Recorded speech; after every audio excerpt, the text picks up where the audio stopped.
Hi, I'm Dave Pierdomenico. And I'm Gabe Riberio. And we were already having an argument when someone decided to shove a camera in our face and film the rest of it. So, here we are. The topic today is X-Men. So, is it an under or an overstatement to say that all of your opinions on the franchise are completely wrong? Under.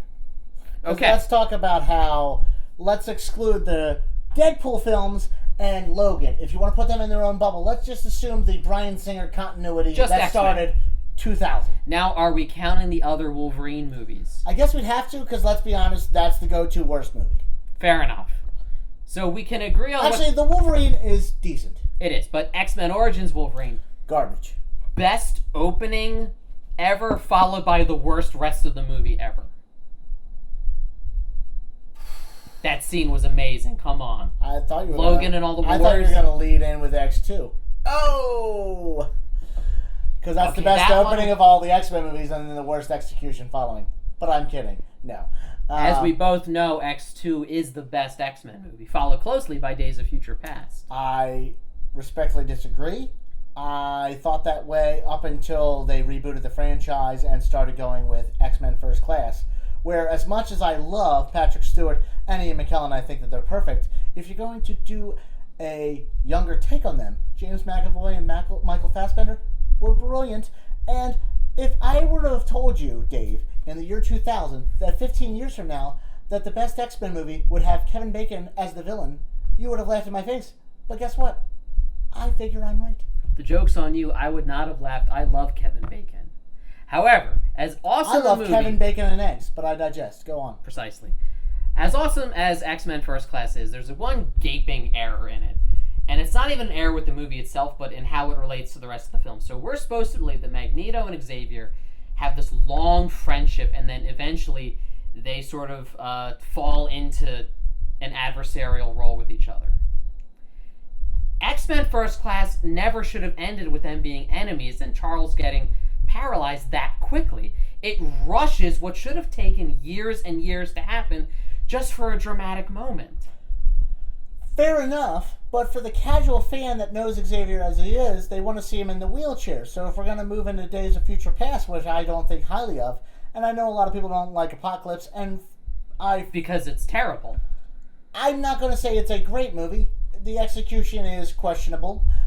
There's decent parts, and even Oscar Isaac doesn't shine that well in it, especially as a character that I enjoy. He's usually better. I expect more out of Oscar Isaac. But First Class does a better job of exploring the characters, where we're trying to fit an amalgamation of two franchises together where one's going to end, one's going to carry on, at least until the MCU gets their hands on Fox. We are talking about something where we're looking at a lot of loose plot holes, because they released a separate cut, which I thought was the Rogue cut. You're telling me it's Kitty Pryde, but the comment section... The Rogue cut just include the scene with Rogue that was cut from the movie. I thought it was the Rogue version where she is the prominent character that's filling it for Mystique. It was, to my knowledge, it was one scene with Rogue that was cut, and the Rogue cut just included this. I understand that Hugh Jackman had to fulfill a quota with a contract for Fox where he had to fulfill a Wolverine role, where he did practically nothing other than to warn Xavier that there's all this crap coming. And then, hey, let's repeat that Quicksilver sequence that we had in X-Men First Class. That was pretty good. What Quicksilver sequence in X-Men First Class? Oh, I'm sorry. Quicksilver had that first awesome scene in Days of Future I'm thinking Past. of Apocalypse. Exactly, the terrible one. Okay, but after that Quicksilver sequence, all we got out of Wolverine was probably the best thing that was in that movie with him involved, was him hitting the guy in the face with a frying pan. Other than that, he's a boo-hooey Kyle Reese that does nothing. And then Xavier is unlikable because he's a drug addict. And Magneto corrupts the Sentinels in the past, and they don't work for him in the future. And then we get a bunch of characters that we see from past X-Men movies that we don't want to see again, like Halle Berry, who can't play a good Storm. And we only got a worse Storm in Apocalypse, I'll give you that. But we're just carrying on with the same formula where it's just like, hey, let's give you a mix of what we both have seen before. But let's not make the execution as good as we did First Class, where we tried to build up the franchise anew, but hey, people haven't seen Xavier and Magneto in their older ages, so let's give them McKellen and Patrick Stewart as a nice send-off, where we try to make the franchise end on a high note, but then we're going to release another sequel, and then another sequel and after that. that Was their mistake. It should have ended. Days of Future Past would have made a brilliant ending to the series, because as old Xavier and old Magneto look at each other at the end, and I believe it's Magneto who says, all these years wasted fighting each other, Charles. That's for the fan like me, the fan who grew up on the original movies, going all the way back to 2000. We grew up and we felt like we had been on these journeys with these characters. But that's the thing. It was meaningful. Most of us grew up with the animated series or the comics where we saw it as a certain interpretation. Bryan Singer took it a different direction, and we're going to have to adapt to that accordingly. So we see it a certain way, and then we're going to like, all right, so here's their origins, not X-Men Origins Wolverine. Yuck. Terrible movie. Don't see it. Terrible movie. Yes. Watch the opening credits and turn it off after that. Actually, Liev Schreiber's pretty good in that. Other than that, meh. But I just can't get behind the fact that we're trying to mix together two continuities to where we can make both sets of fans happy, just because we started one continuity, but somebody feels like we don't have a resolution from the other one because The Last Stand was terrible. And they're like, we did this to Mystique. We did this to Xavier. Can we agree on The Last Stand being terrible? Oh, of course. Kelsey Grammer even fell off a stage before he filmed it. He said, "Oh no, I'm doing that." No, it was at Disney World. It's a viral video from years ago. Oh, you look it up, folks. He dreamt of being a UN interpreter. It was at Epcot. But that sounds like an awesome episode of Frasier. It's probably more entertaining than most episodes of Frasier. I'm more of a Cheers guy. But I just don't like where they felt like they had to pander to both sides of fans, where we could have kept this continuity going, but also try to make these plot holes that don't make sense. You have Quicksilver at your disposal. He should be helpful in tracking down Mystique. He's lightning fast like this. And she's in D.C. trying to do this whole political thing that we understand, because Senator Kelly has this Anti-Mutant Registration Act, which is going to come to pass in future X-Men movies. And then it's just like, she has to be the villain because she's on the fence between Charles and Eric. She's not the villain, though. The villain is Bolivar Trask. But she also has to be pandered to, because Jennifer Lawrence was like the biggest thing in the world, and let's throw a bunch of money at her, even though Xavier and Magneto are supposed to be the main focus, and let's throw a bunch of money at... Listen, I love Mystique, but she's not the main character of the X-Men franchise. And she's not Mystique. Eventually, it gets to the point that it feels like... is Rebecca Romijn Mystique either? What I'm saying is, it gets to the point where she feels like she's just playing Jennifer Lawrence. The fact that she always looks like Jennifer Lawrence... If you go back to the original heck, by the time she went to Days of Future Past, she didn't even want to do the makeup anymore. They said just CGI it on. Exactly.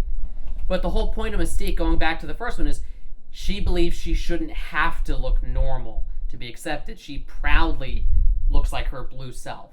I understand where you have a problem with how they felt like they had to be abrupt with making it a point to say, hey, Xavier and Magneto need to be butting heads by the time we get to the next movie.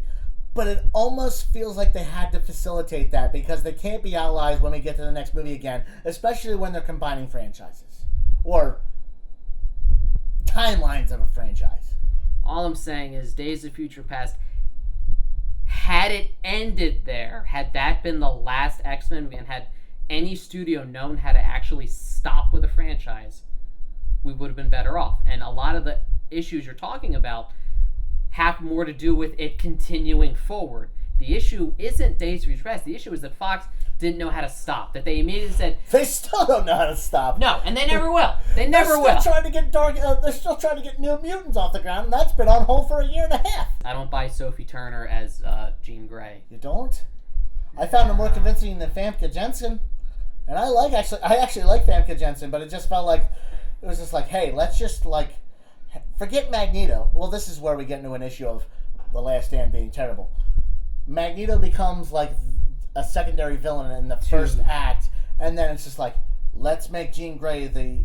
granted, the Dark Phoenix saga is a huge saga in the X-Men canon. And they totally mishandled it. They did. Now we can... And then, like, let's push all these characters we followed for a couple years aside and, like, push all these lesser Brotherhood mutants that follow Magneto and get rid of Xavier and... I mean, let's be honest, they never even know how to handle Cyclops right. Nah, he was always...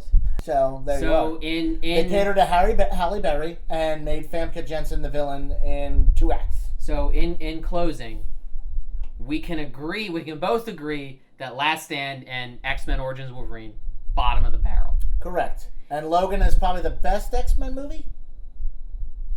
If we're allowing it out of its bubble into here, it is cinematically, it is probably the best, yes. As far as First Class and Days of Future Past, agree to disagree. I put X2 above them. Wow. I don't know if I go that far. And I love Brian Cox. I love X2. I mean, it's great. It's the best out of the original trilogy. Can we agree that Logan's just the best? Oh, yeah. All right. Logan, you've got our vote. Logan. Thanks for watching. If you like what you see, hit subscribe and leave a comment below. And hit the little bell for the notifications, because you know YouTube is plotting against us and doesn't actually tell you anymore. Also, I am not Gary Brolsma. I am not Numa Numa. My name is Gabe Riberio. I am Chris Pierdomenico's roommate. That is a separate person. And I am not the son of Tom Savini. No, he's the nephew. Why you gotta tell him my business?